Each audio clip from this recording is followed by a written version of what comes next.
El policía Rey Valdés, sentado en la patrulla que ocupaba el carril de extrema izquierda en la autopista, no podía creer lo que veía. A solo 5 o 6 autos enfrente de él, un hombre blandía un arma semiautomática y con la otra mano jalaba del cabello a una mujer para robarle su vehículo. La imagen era extraña por dos factores. Primero, porque en Florida Keys, Estados Unidos, no era común ver ese tipo de delitos con violencia. Y segundo, porque era imposible que el ladrón no supiera que estaba solo a unos pasos de un oficial de policía.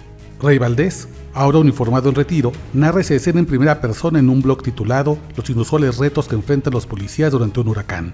En el texto, él habla con sorpresa de lo que ocurrió tras el paso del huracán Andrew, categoría 5 en el sur de Florida. El crimen emergió en una comunidad antes pacífica, y él, un detective especializado en fraudes, de pronto tuvo que enfrentar delitos violentos a punta de pistola. Era 1992 y el mundo sabía poco, casi nada, del nexo oculto entre los huracanes y el crimen. Nación Criminal con Óscar Valderas. Hoy, 32 años después, sabemos que un huracán no solo trae consigo vientos y agua, también provoca caos y trauma en las comunidades, especialmente cuando se presentan con poco tiempo de anticipación. Y esos ingredientes son los que desea el crimen, local o organizado. Vayamos por el primero, crimen local. Aparentemente el más inofensivo. En 2022, el académico Mike Yafang de la Universidad de Cornell analizó los 258 desastres meteorológicos que más daños causaron en Estados Unidos. El hallazgo fue brutal. Los más devastadores siempre son los huracanes, que provocan una pérdida económica promedio, cada uno de $21.5 mil millones. A esa devastación suele sumársele una mala respuesta de las autoridades, ya sea por falta de recursos, de técnica o de tiempo. De inmediato surge lo que el escritor William Saletán llamó cómo un huracán convierte a ciudadanos en criminales. Tras observar la metamorfosis de la ciudad de Nueva Orleans, luego del paso del huracán Katrina, otro mortal categoría 5. El estudio de la Universidad de Cornell le pone cifras. En el mes siguiente del huracán devastador, aumenta el robo simple en un 7%, el robo casa-habitación en un 19% y los asaltos en 20%. A medida que las personas pierden sus pertenencias, es más fácil romper el orden social. La gente ya no asume que está cometiendo un crimen, sino que está en modo de supervivencia. Todo vale. Y ese estado conduce a la inseguridad y la ansiedad, lo que posteriormente lleva a las personas a perder la confianza en la comunidad y rompe la vecindad. De pronto, así como se han dado todas las condiciones climáticas para que nazca un huracán, se forma una tormenta perfecta para que aparezca el crimen organizado tras la asolación. Lo que sigue, lo conocemos bien los mexicanos. Lo vimos en Acapulco tras el paso de Otis y su furiosa categoría 5. En un puerto ya golpeado por la inseguridad, nadie se fía de nadie. Los vecinos se miran con recelo, a la policía se le huye por desconfianza y los militares inspiran más miedo que certezas. La ciudad no solo entra a la oscuridad, sino en un estado de silencio permanente. Nadie denuncia. El crimen organizado aprovechó que unas 250,000 familias se quedaron sin techo o sus casas tuvieron daños significativos, que 52 personas murieron y que 32 desaparecieron. Empezó con préstamos que pretendían tener una buena intención, luego les añadieron intereses impagables. La usura se volvió extorsión y esta a su vez se transforma en secuestros, torturas, asesinatos, como si le faltaran a Acapulco. Quienes tenían sus negocios asegurados cobraron las pólizas con la mayor secrecía para no ser secuestrados. La mayoría se llevó su dinero a puertos menos sangrientos y los que no, se quedaron a ver cómo 8 cárteles se disputan lo que Otis no pudo derribar. En 2019, la economista jamaiquina Nkeisha Spencer calculó que durante la temporada de huracanes, su país sufrió un incremento de hasta 35% en los delitos. En México, estamos por entrar a la estación de ciclones 2024. ¿Qué nueva criminalidad veremos bajo el viento?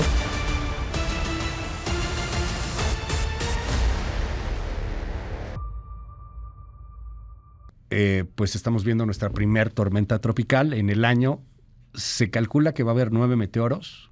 El primero, Alberto, pues está a punto de chocar, fíjese nada más, en Tamaulipas.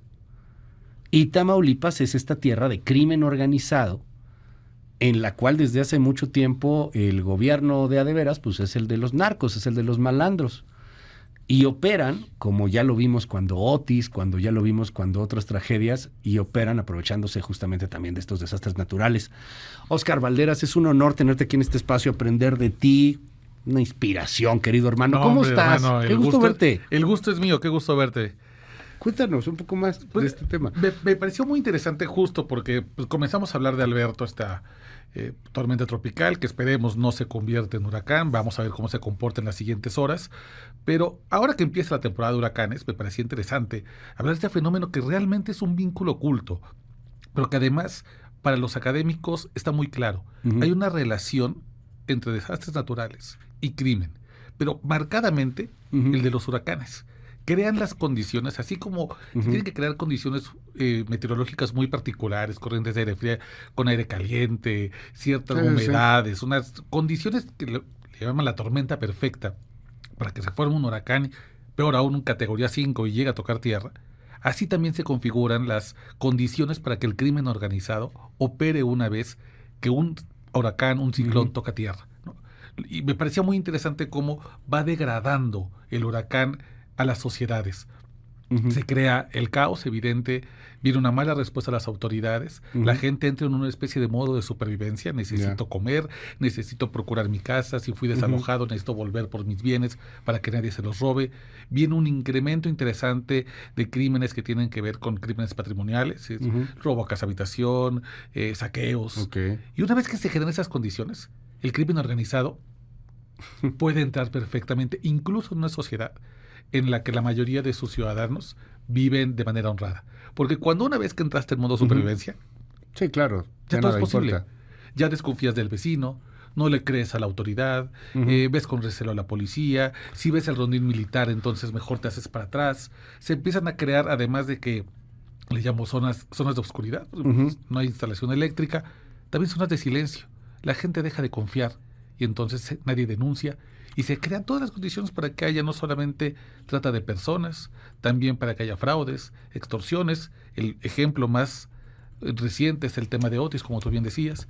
Entonces creo que de repente a veces nos fijamos mucho en que la temporada de huracanes estemos listos en materia de protección civil, porque eso le corresponde a los gobiernos estatales, pero debe haber una preparación también de seguridad pública, sin duda. Fíjate, lo hemos visto con Otis, estamos casi a un año, fue, si no me equivoco, hacia septiembre, octubre, ¿no? Del año pasado, se me fue ahorita octubre, ¿verdad? En octubre del año pasado.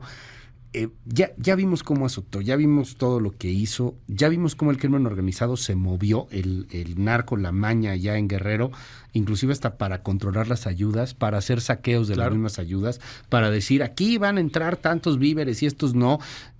¿Qué ha pasado casi un año después, por ejemplo, en Acapulco? Vamos a dejar de lado el resultado electoral, claramente la gente quiso refrendarlo o los obligaron a refrendarlo, no lo sé. Pero ¿qué ha pasado en Acapulco, por ejemplo, después de que entró con toda fuerza el huracán y que destruyó comunidades? Y que, por cierto, siguen destruidas, ¿eh? Las colonias siguen destruidas. Sí, claro. Lo que jala ahorita son algunos hoteles, pero la mayor parte de la gente y de la zona popular de Acapulco sigue devastada por el huracán de hace casi un año. Cuando uno va a Coyuca de Benítez, por ejemplo, a la zona cercana a la laguna, uno encuentra que la devastación sigue siendo prácticamente en el 80%. ¿Qué ha pasado? Sí. Bueno, 8 grupos criminales se han disputado el control del puerto, principalmente los fondos de reconstrucción. Por ejemplo, la gente, los pocos que tenían una propiedad asegurada, un hotel, un restaurante, una casa, pues muchos de ellos ya cobraron la póliza del seguro, pero no le están reinvirtiendo en Acapulco. Muchos saben que es una ciudad donde todo el mundo se entera de todo. Imagínate, Luis, qué peligroso para alguien que sepa que has cobrado una póliza de 3 millones de pesos. Pues eres secuestrable al día siguiente. De volada te vuelves blanco de la extorsión. Mucha gente sacó su capital y lo ha buscado. Es neta, o sea, que se enteraron así. Es muy sencillo. ¿Se ha sabido de esos casos de que...? Sí, yo conozco al menos 2 empresarios de construcción que tenían varillas, que tenían arena. Cobraron el seguro. Cobraron el seguro e inmediatamente al día siguiente les dijeron, ya nos enteramos que cobraste. Ándale. Y por supuesto que, mira, Luis... Échame los 3 kilos, ¿no? Pero no, hombre, al día siguiente estaban fuera de Acapulco. Esa es la realidad de lo que pasa. 8 grupos criminales, los típicos que conocemos, Cártel Jalisco, Cártel de Sinaloa, pero también otras expresiones locales. Uno de los más peligrosos es el CIRA, el Cártel Independiente de Acapulco, la Barredora, e incluso expresiones que estaban más bien asociadas a los Beltrán Leiva y que han sobrevivido para poder depredar todo lo que hay en Acapulco. Hoy prácticamente las ayudas, como tú bien decías, están condicionadas y sabemos que el crimen organizado operó de manera clara en estas elecciones. Uno observa, por ejemplo, hay Casilla Zapato en Coyuca de Benítez, donde mataron además, por cierto, este candidato. Entendiendo Casilla Zapato, que votaron todos por un solo partido, en este caso fue Morena. Exacto. Y sí, Coyuca, ¿verdad? Coyuca de Benítez se me fue ahí por un momento cuando vimos estas imágenes espantosas donde le meten un balazo al candidato a 100 metros o a menos de su templete. Sí, y hay casillas zapato, es decir, casillas que son anómalas, que tienen una votación exagerada, que va del 99% al 100% hacia un mismo candidato o coalición, que evidentemente no se puede explicar por la coincidencia. Difícilmente 720, 115, 400 personas van a votar exactamente igual. Te habla, por un lado, de que el crimen organizado fue el gran elector en esta zona, devastada por Otis, pero también que muchas veces la gente no está echándole la culpa de la inseguridad al gobierno federal. Percibe al gobierno federal como la Guardia Nacional, como el Ejército, como estas instituciones que, a pesar de la violencia, continúan teniendo una alta reputación y más bien están achacando a otros factores, probablemente una presidencia municipal, probablemente algún regidor, gente pero que también ganaron, ¿eh? También, claro. Se ganaron todo. Todo. Pero en algunos momentos recuperaron lo poquito que la oposición todavía tenía, barrieron con ello. Oye, dime algo. 2 temas más, Oscar. Creo que vale la pena tocarlos aquí y se va a estar discutiendo sobre esto en los siguientes días, semanas, meses, quizá de aquí hasta octubre. Reforma al Poder Judicial es un asunto súper complejo, súper técnico, si nos queremos meter ya al tejido fino. Un asunto que debería de ir mucho más allá de votar magistrados y de votar jueces y de cambiar una estructura del Poder Judicial. ¿Qué opinión te merece, digo, lo que se está viendo, lo que se está discutiendo, lo poco que sabemos hasta el momento? ¿Va a cambiar algo? ¿Va a ayudar esta reforma a las víctimas de extorsión, a las víctimas de desaparecidos, a los que están siendo víctimas de la delincuencia, a los familiares que les han matado algo? ¿Con esta reforma vamos a tener menos muertos? ¿Ves algo que realmente vaya a irradiar en la justicia de todos los días de este país? La respuesta corta, no. No. Y es terrible porque hay una mala concepción de qué es el Poder Judicial. Sí. La gente piensa que el Poder Judicial es una fiscalía, o es el Ministerio Público, o es el policía investigador. Pero eso es una institución de procuración de justicia, esa es otra cosa. Es una fiscalía. Eso es una fiscalía, y eso depende de un aparentemente independientemente, pero relacionado con un gobierno estatal. Otra cosa son los jueces y magistrados. Y el gran problema en este país son las fiscalías, son los ministerios públicos, ahí es donde se atora la mayor cantidad de los asuntos relevantes que tienen que ver con el combate, no solamente a la violencia, sino al crimen organizado. Ahí está realmente el meollo del asunto. Y además, en muchas ocasiones, el problema de la violencia cotidiana, el hecho de que te agarres a balazos con tu vecino, de que tengas, de que tu calle sea insegura, de que tengas un grupo de malandros que viven a tu lado y que apartan la calle y que si vas y les reclamas te pueden ir a incendiar la casa o envenenar al perro, tiene que ver con que estas fiscalías son incapaces de operar la justicia cotidiana. No te permiten poner una denuncia por una amenaza verbal, por un conato de bronca con el vecino, por una especie de asunto de robo simple. La reforma que está planteando el presidente y que está empujando evidentemente la virtual presidenta electa es una reforma que apunta hacia una dirección completamente contraria de donde está realmente el problema. El problema son las fiscalías, los ministerios públicos absolutamente rebasados, los policías a los que no se les permite investigar, porque un ministerio público que tiene 1000 casos apilados no puede salir de su escritorio porque tiene que resolver temas de burocracia. Porque a mí me llama la atención, tú y yo conocemos a muchos ministerios públicos, a muchos agentes de investigación, tú muchos más por tu chamba evidente. Tú platicas con el agente de investigación. ¿Qué es el agente de investigación? ¿Ve usted CSI Miami? El de CSI, hombre, el que va, el que se pone los lentes. Ojalá, sería maravilloso. Ya los quisiéramos. Lentes tienen, ¿eh? Exacto. Lentes tienen. Se ven acá, lo que antes conocíamos como policía judicial. Exacto. Estos monos, ok. Bueno, hay algunos que la neta le quieren echar un buen de ganas. Yo conozco algunos que son un ejemplazo de mexicanos, de ciudadanos fregones, chingones. De verdad, me impresiona. Sí. Que tienen doctorado.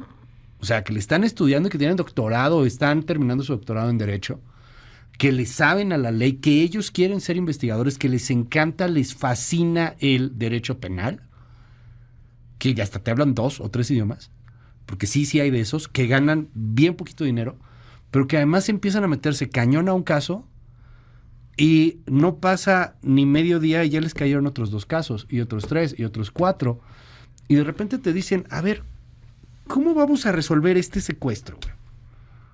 Cuando al mediodía ya me hablan y teníamos otro de emergencia. Claro. Y en una semana tenemos 7 que son los casos de alta prioridad que el jefe quiere que se resuelvan. Justo. Y 7, ¿eh? O sea, el que sabe, el que es buenazo, trae 7 nomás en una semana. Eso y le te iba va a decir. sumando y todo. Pues no se puede. Y esto es horrible, pero se requiere lana.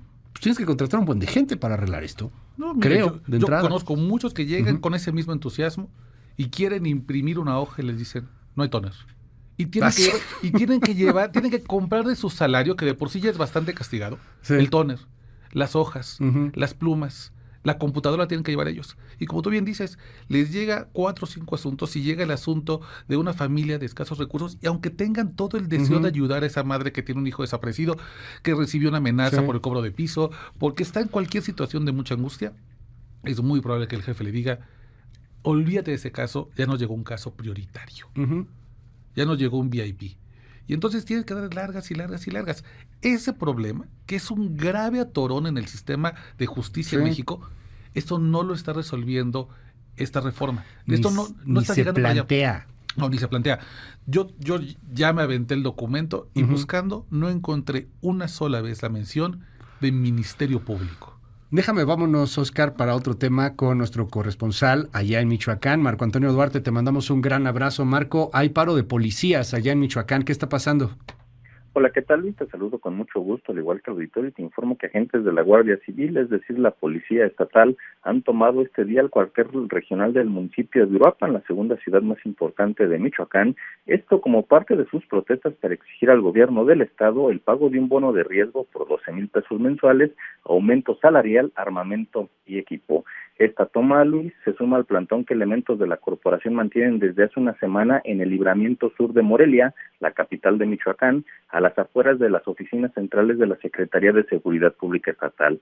En redes sociales, oficiales de la Guardia Civil convocaron a un paro de actividades de 48 horas que iniciaría este miércoles. Sin embargo, hasta este momento no se ha concretado esta actividad. Cabe mencionar que el pasado viernes, indígenas del poblado de Aranza, en el municipio de Paracho, realizaron un bloqueo carretero en apoyo a la Guardia Civil, impidiendo así el paso de 2 agentes del Departamento de Agricultura de Estados Unidos, el USDA, lo que derivó en una sanción del gobierno norteamericano a la importación de aguacate y mango de Michoacán. Finalmente, Luis, informo que hasta esta mañana continúan suspendidas las operaciones de exportación de ambos frutos a los Estados Unidos. Luis, este es el reporte. Gracias, Marco. Muchísimas gracias por la información. Y bueno, pues vámonos con este último tema, querido Oscar. Michoacán, el aguacate y el mango, tronado, porque secuestraron, retuvieron a 2 inspectores sanitarios gringos en Michoacán, pues al parecer por un tema como este que nos está contando Marco, que tiene que ver con un paro de policías. Para echarle más surrealismo al asunto, pareciera ser que algunos policías estuvieron involucrados en la retención de estos 2 inspectores que están exigiendo otra cosa. ¿Cómo ves el Estado? Mira, para empezar, creo que no hay crimen más peligroso que el organizado que el desorganizado. Sí, claro. Te habla evidentemente de que alguien no está entendiendo la magnitud que es de tener a un funcionario de Estados Unidos y las repercusiones. No es lo mismo, evidentemente, un funcionario que viene del país vecino, en este momento tan complicado en la relación binacional, con un inspector de acá. Alguien evidentemente no está entendiendo las reglas del juego, comete una imprudencia y algo tan simple como me lo retienes, darle un calentón, que no meta las narices o no le importa, puede generar este tipo de problemas. El asunto es que pero además era un pobre inspector, o sea, Sí, no era- eran agentes de la DEA, era un inspector, pues, o sea, nada que ver, de repente está viendo que hay, te digo, están las versiones de que o tiene que ver la maña y el crimen organizado, o que inclusive en esta protesta que traen los policías en Michoacán se les ocurrió retenerlo. Mira, Bueno, retenerlos, porque son 2. son 2. También te habla de la fragilidad en la que estamos metidos en ese país, ¿no? Como la decisión la decisión de un tarado, Ajá. de un jefecito de plaza que Sí. anda cricoso, que anda ahí Sí. vuelto loco, se le ocurre dar una orden y de verdad esa orden puede generar de inmediato una especie de efecto de bola de nieve en la que ya tenemos carestía de mango y escasez de aguacate y tenemos una bronca ahora de ya de inflación. Porque un tipo o 2 tipos metidos en una casa de seguridad Se les ocurrió tener esto. se les ocurre, tiene una ocurrencia de este tamaño. Más allá de lo anecdótico que puede ser esto, te revela la fragilidad institucional en la que tenemos. Cómo realmente en muchos casos, los precios del pollo, de la res, de la leche, están, de verdad, no dependen del gobierno, dependen del capricho de 2, 3 criminales, seguramente de poca monta, que después probablemente les han de haber pegado la regañiza de su vida, tablazo incluido probablemente, Sí, claro. pero que ante la fragilidad institucional, ante la incapacidad que tiene el gobierno de controlar lo que pasa en su territorio, son capaces de alterar el precio del mercado. Porque está cañón, o sea, lo controlan unos cricosos. Sí. Sí, o sea, no es el líder de la banda, ¿no? Unos tipos ahí que son jefes de plaza de 3 pesos son los que terminan controlando este tipo de asuntos, los que dan este tipo de órdenes. Alguien que tenga una idea de lo que representaba retener a inspectores de aguacate y mango michoacanos que vienen de Estados Unidos, pues está cañón. Dicen los productores, nada más en esta semana van $52 millones perdidos, más lo que se junte, y solo de aguacate. Habrá que ver el de mango. Me parece una locura pensar la fragilidad que tenemos como país frente a este tipo de decisiones. Déjame nada más referirme. Hay un estudio que hizo Alejandro Ope antes de fallecer, y que también lo hizo Rafael Descanse, hombre. Ellos calcularon, con base en un cálculo matemático, que el crimen organizado en México lo componen 175,000 personas. En un país de 128 millones de personas. Y controlan tanto. Y controlan 2/3 de este país. Salomón Chertorivsky, en uno de los debates chilangos, él dijo que de acuerdo con sus propios estudios y los de su equipo de seguridad, la criminalidad en la Ciudad de México la cometen 20,000 personas. En una ciudad de 9 millones y otros 9 millones de población flotante. No es posible que estas minorías atrapen y que con una decisión impulsiva, tonta, corta, puedan alterar los precios del mercado, puedan tirar los mercados financieros, puedan ponernos de cabeza a tantos millones. Te habla de la arrogancia del crimen y de la ausencia del Estado. Y de la ineptitud, de la inoperancia, de la impotencia también de una sociedad. Me quedo con esta frase que decías, Oscar, o sea, lo más peligroso de este crimen organizado es cuando está desorganizado. Porque ni siquiera creo que esto haya sido, coincido contigo, que haya sido una estrategia de algo. No, fue una decisión a lo estúpido. Mucho más rupestre que esto, mucho más rupestre. Oscar, siempre es un honor tenerte aquí en este espacio, hermano. Te seguimos en tus redes. Hermano, muchas gracias. En Twitter o en X, @Oscar Balmen. Y nada más para que sepan, ya estamos en la preparación de la 3ª temporada de Territorio Rojo. Ya va a haber 3ª temporada. Ya estamos en la 3ª temporada. ¿Cómo les ha ido en la segunda? Muy bien, afortunadamente, superó en números a la primera, que es lo que siempre deseamos, pero la primera la ha ido bastarle bien. Quien quiera revisarla, ahí YouTube, Territorio Rojo, MBS Noticias, en el canal oficial, ahí están ya listos 14 perfiles criminales y ya estamos preparando los 7 siguientes. Fueron 7 de la primera, 7 de la segunda y van los 7 que ya son más contemporáneos, ¿no? Exacto. Ya vas a empezar a hablar. Seguramente nombres que ya la gente ubica más porque pertenecen a la criminalidad más reciente. Gracias, Oscar. Como siempre, un honor. Gracias, hermano.